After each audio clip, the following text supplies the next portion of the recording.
Ikulu ya nchi ya Marekani imeweza kufungua akaunti kwenye mitandao mbalimbali ya kijamii, na moja ya mtandao ambao imeweza kufungua akaunti ni mtandao wa kijamii wa TikTok, mtandao ambao unakuwa kwa kasi sana kwa miaka ya hivi karibuni, hata kiasi cha kuweza kuipiku baadhi ya mitandao kama Facebook na Instagram, kulingana na jinsi ambavyo watu wengi wamekuwa wakiitumia mitandao hiyo. Na hii bwana, isikuchanganya, ni kama vile tu ambavyo nchi ya Tanzania ikulu yake imeweza kufungua mitandao mbalimbali ya kijamii. Kwa mfano, katika Instagram utakuta wanatumia ikulu mawasiliano, ambapo ukiwa hapo utaweza kupata taarifa mbalimbali ambazo zinaweza kuendelea katika upande wa ikulu. Lakini kwa upande wa Marekani wenyewe imekuwa ni kitu cha kushangaza kidogo, kwa sababu ukirejelea mwaka huu, mwanzoni mwa mwaka huu, siku ya tarehe 19 mwezi Januari kwa maana ya mwaka huu, waliweza kutangaza kuufungia mtandao huu rasmi, kwamba mtandao wa TikTok hauhitajiki tena katika nchi hiyo ya Marekani, na watumiaji zaidi ya milioni 271 katika nchi hiyo wakaja juu na kulalamika kusema kwamba wao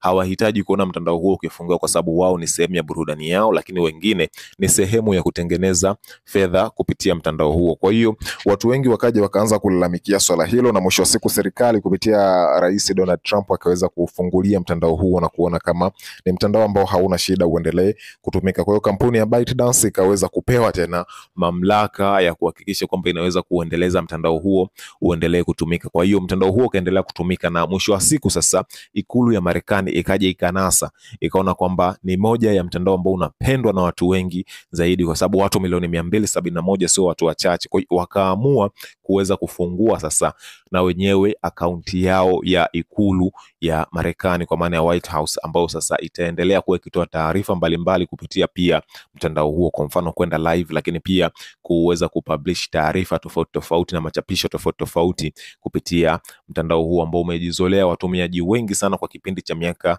ya hivi karibuni. Kuanzia mwaka 2016 mpaka leo, takriban miaka 9, imeweza kuwa na watumiaji wengi sana. Lakini pia kumekuwa na watu ambao sio tu kwamba ni watumiaji wenye account, lakini wengine hawana account, lakini wamekuwa wakiutembelea mtandao huo, kwa sababu unaruhusu mtu ambaye hana account kuweza kuingia na kuweza kufanya shughuli zake kisha akaweza kutoka. Kikubwa tu kwamba, ama tofauti ni kwamba tu yeye hataweza kulike, lakini pia kushare na kucomment ndio vitu ambavyo hataweza, lakini kuona posti, kusearch majina ya watu ni vitu ambavyo ataweza kuvifanya.